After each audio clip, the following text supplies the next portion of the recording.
The Senate Rules and Administration Committee debated and voted on a resolution withholding the pay of senators during a government shutdown. After a brief debate on proposed amendments, the resolution passed favorably out of the committee for consideration by the full Senate. Here's a look at that debate.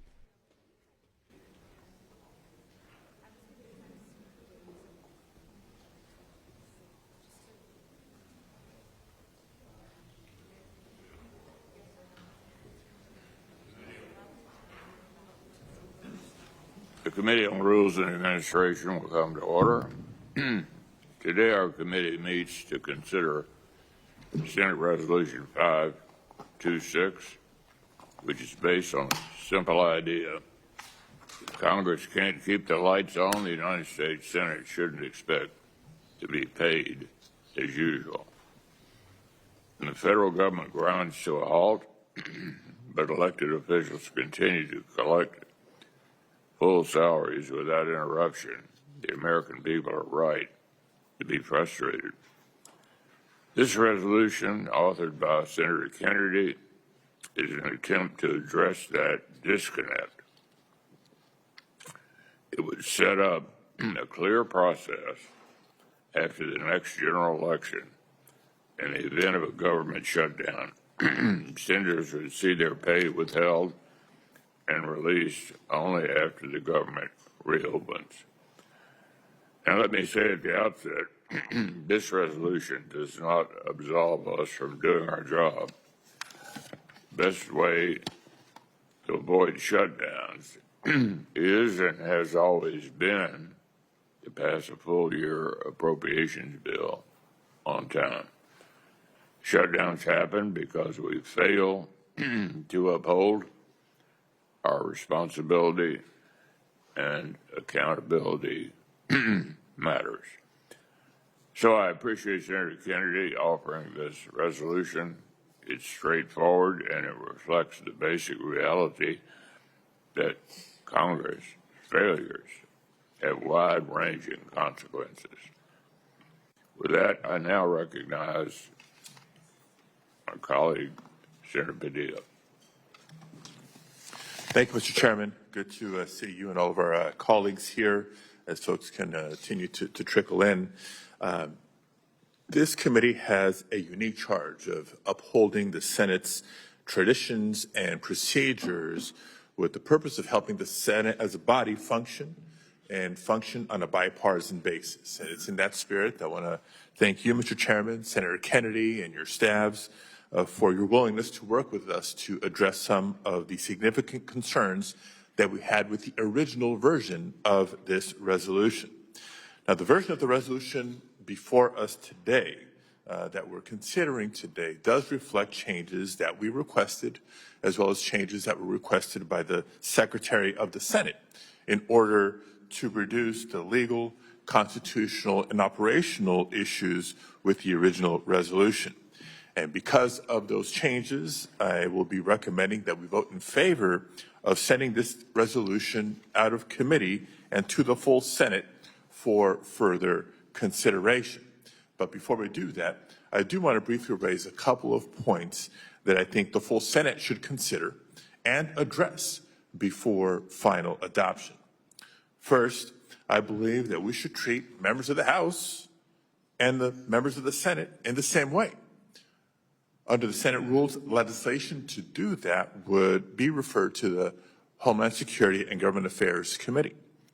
The current resolution before us is before us only because it impacts members of the Senate and does not speak to members of the House.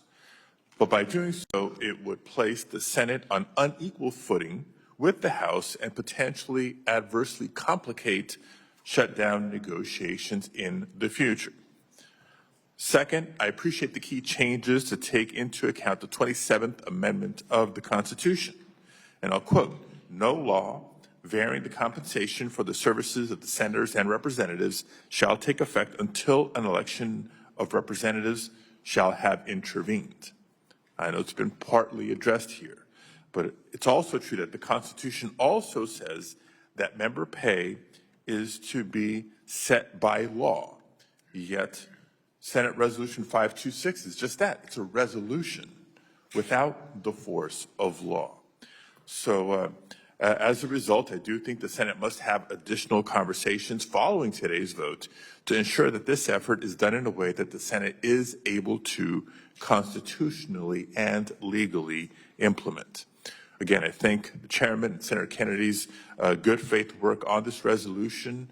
And so having registered my concerns and the work that remains, I'm prepared to support moving this resolution to the full Senate. Thank you, Mr. Chairman.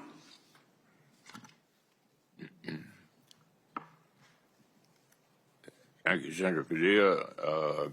Senator Bennett is recognized to offer an amendment. Thank you, Chairman. It's good to see you, and I'm glad everybody is here. I call up Bennett Amendment number 1. My amendment would prohibit former members of Congress from registering as lobbyists, not for 1 year or 2 years, but for the entirety of their retirement from public service.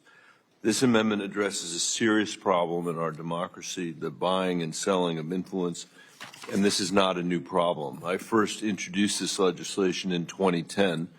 Since then, the amount spent on lobbying and the number of lobbyists has only grown. Last year, spending on federal lobbying reached a new high, topping $4.5 billion, a 37% increase from a decade ago. Research shows that in the 1970s and 80s, it was relatively rare for former members of Congress to become lobbyists. That began to change in the 90s, and that trend has accelerated ever since. There are now 359 former members who are registered lobbyists. This is not just an issue of how members spend their time after they leave these halls. It strikes at the core of our democracy. When Coloradans or Texans or Virginians send their elected representatives to Washington, they expect them to be focused on their needs and the needs of their communities. They don't want them to take votes with an eye on their next job opportunity. I think most members don't do that. I think most members are serious public servants who put the interests of their constituents first. But even the appearance of this revolving door erodes Americans' trust in our democracy, our rule of law, and the legislative process. So this amendment puts forward what I think are some common sense reforms. It bans members from lobbying and adds new transparency requirements. That's what Coloradans expect, and that's what the American people expect. It's what they deserve. Thank you, Mr. Chairman. Senator Cruz. I move to table the Bennett Amendment.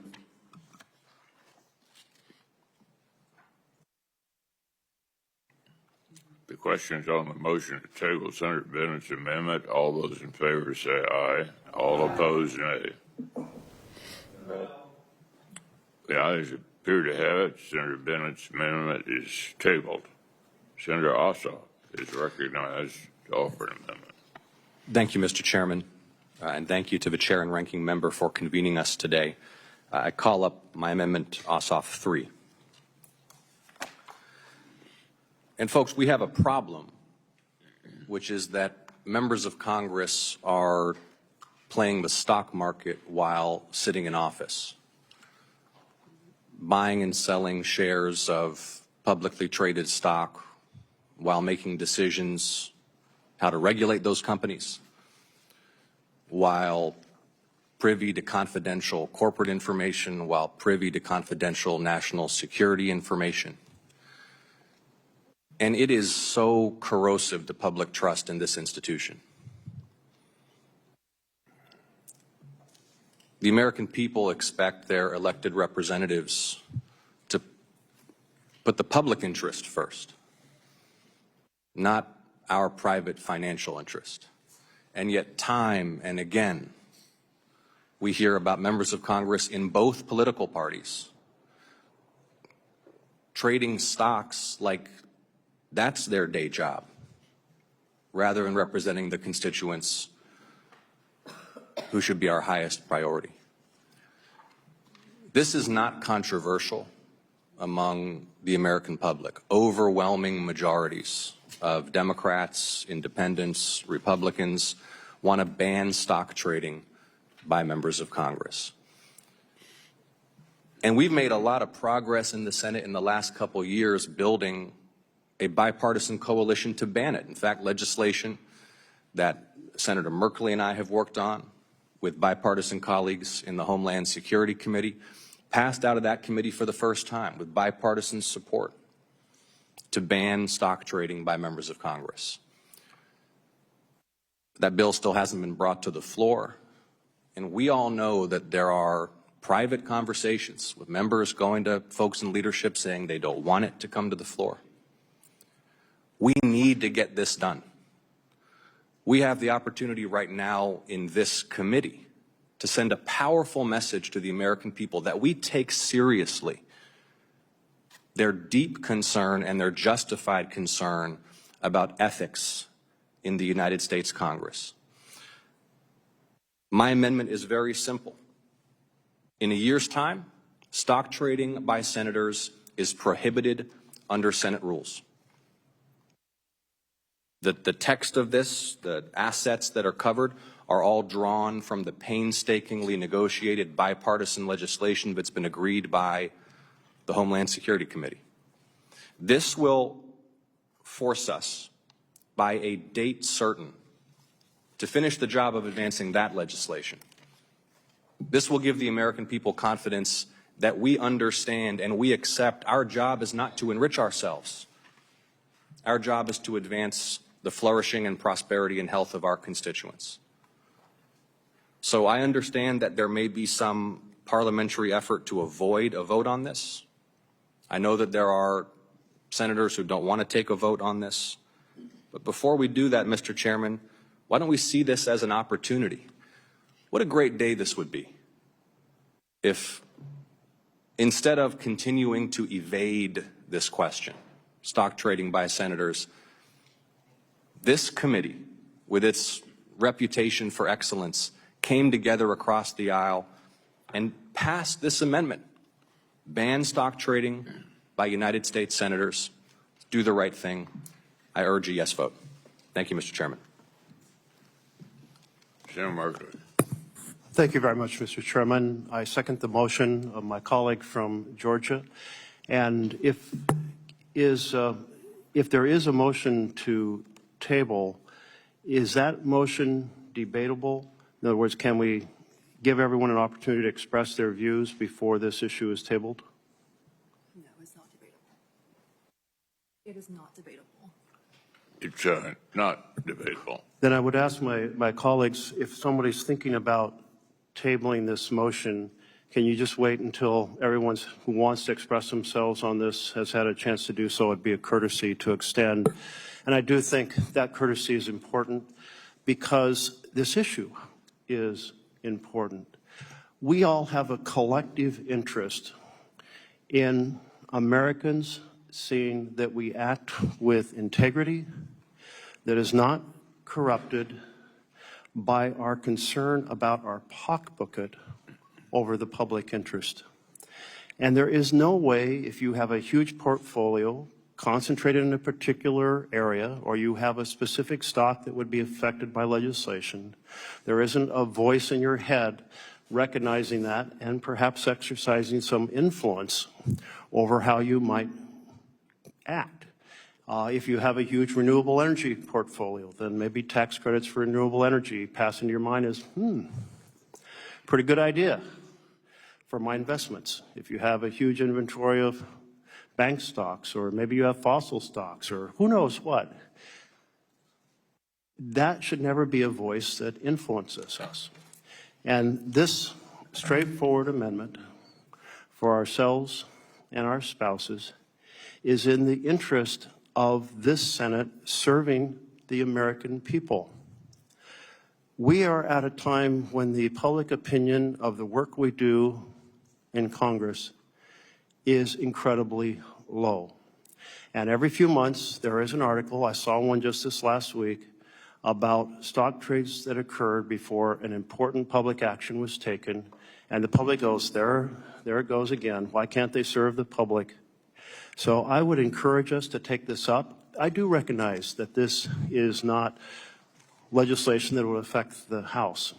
But I was thinking back to when I became Speaker of the House in Oregon, and in our rules, we adopted gift rules that affected only the House of Representatives in Oregon. We called it the $10 standard. You could give someone an apple pie, a cup of coffee, a T-shirt, a ball cap, but you couldn't take, a lobbyists couldn't take a person on trips. They couldn't take them to sweetheart tickets for concerts or playoffs or so on and so forth. And it really changed the culture, and it led to the Oregon legislature adopting a very similar law. So I think it's well worth our doing this here for our Senate. We've been debating this for over a decade. It's been well over a decade when I first became involved in this, and I so appreciate my colleague from Georgia picking up the torch this year and really helping to drive this forward. But let's debate this. Let's vote on this. Let's not table this. Thank you, Mr. Chairman.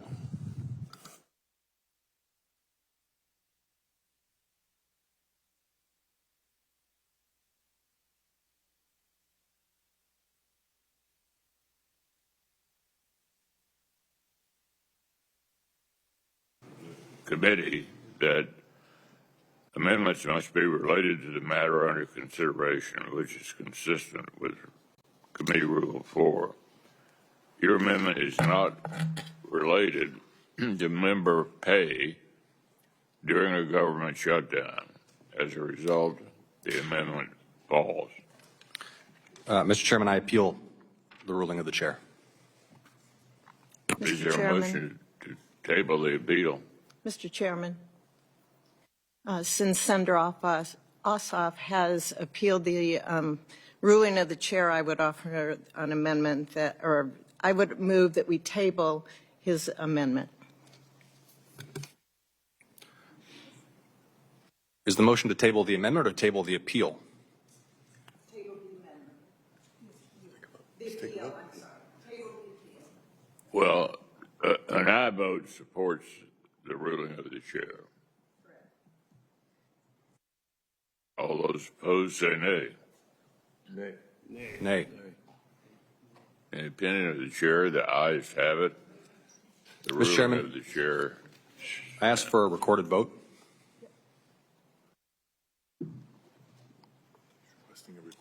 Oh, okay. Yeah, I'm sorry. I ask for a roll call vote on the motion to table the appeal. Is there a sufficient second? Yes, I second.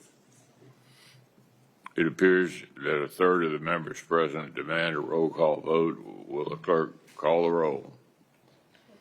Senator Cruz. Aye. Senator Capito. Aye. Senator Wicker. Aye. Senator Fisher. Aye. Senator Hyde-Smith. Aye. Senator Haggerty. Aye. Senator Britt. Aye. Senator Bozeman. Aye. Senator Padilla. No. Senator Schumer. No by proxy. Senator Warner. No by proxy. Senator Klobuchar. No. Senator Merkley. No. Senator Ossoff. No. Senator Bennett. No. Senator Welch. Chairman McConnell. Aye.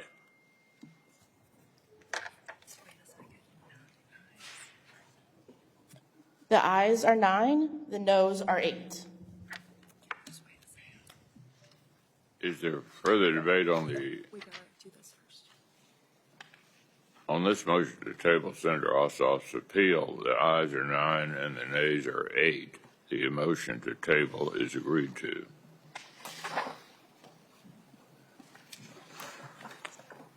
Is there further debate or amendment to S.Res. 526?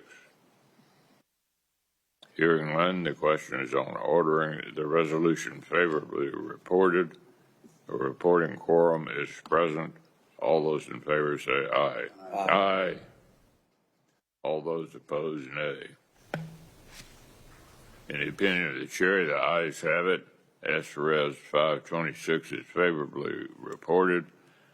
I ask unanimous consent that in preparing the measure for reporting, the staff be authorized to make any required technical or conforming changes.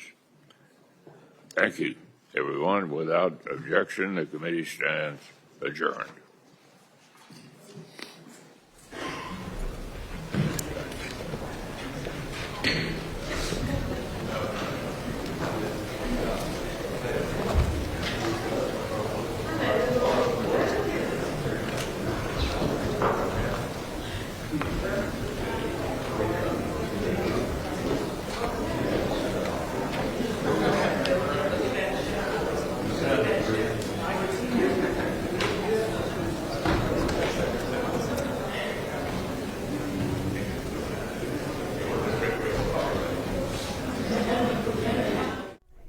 And now to remarks from Senate Minority Leader